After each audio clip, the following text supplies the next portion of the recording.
having like a real Truman Show, Vanilla Sky kind of moment here. Goodbye, everybody. Oh. So now just press start. Goodbye. Hey guys, Anthony here at CES. I got Palmer Luckey with me, the creator of the Oculus Rift Unicorn Chaser.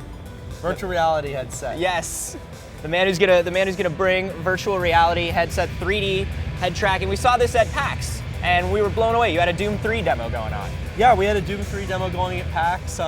We've been showing off our Unity and Unreal demos. We've got our software development kit in a really good place, and it's working with both of those engines really well.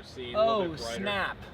We've been giving out a few releases of our initial version to close partners. And how are developers finding working with the Oculus? So far, they like it. Good.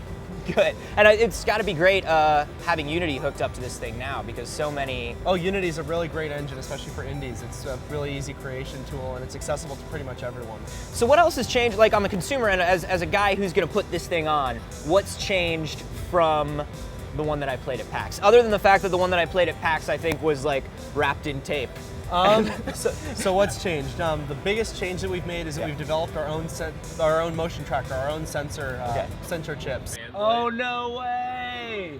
The original one was running at 250 hertz. Our newest one runs at 1,000 hertz, so we can deliver lower latency and improved head tracking. So what happens when you get that higher cycle rate? It gives us better quality data, it gives us more samples to work with when we're doing our sensor fusion so that we can get better tracking overall, but most importantly, because it's running at 1,000 hertz instead of 250 hertz, 4 times faster, we can actually have less latency, so less time between when you make a motion to when it shows up on the screen. Yeah, and I noticed that because I was playing some of the new demos, and the first thing you do when you put this thing on is you always try to trick it, right? You always try to like do this and try to make it fail, and I noticed that it was just keeping up with me, and it was keeping up with me at PAX. It's really rock solid and low latency, and we're working on even improving it even more before release. That's cool. And so as far as the internal, the display and everything like that, I know you guys are constantly updating that.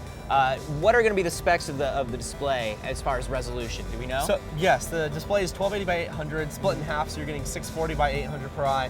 We've actually upgraded to a new display since the prototypes that we've been showing off at PAX that has better contrast, better brightness, but most importantly, a better switching time. So you get less motion blur, and again, lower latency. So it's really rock solid and seems like it's keeping up with your head. This is so cool. So I mean, how far out are we? Like, how long is it going to be till we have consumer units in homes? Well, we're shipping our developer kits in mid-March, so we're almost there, less than 2 months.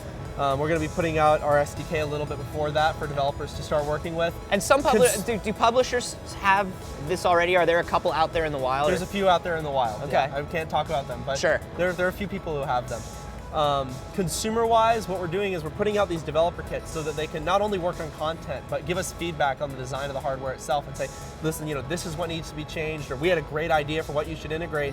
And then we can integrate those with our prototypes of the consumer version that we already have and release something that really lives up to consumer standards. Very cool. Well, thanks so much for bringing this by. Where can we keep getting updates from you guys? Best place to go is our Kickstarter page if you search Oculus on Kickstarter.com, or you can go to our website, oculusvr.com. Awesome. Thanks so much, Palmer. Always good seeing you, man. And remember, we have a ton more from CES this week, so subscribe if you haven't yet.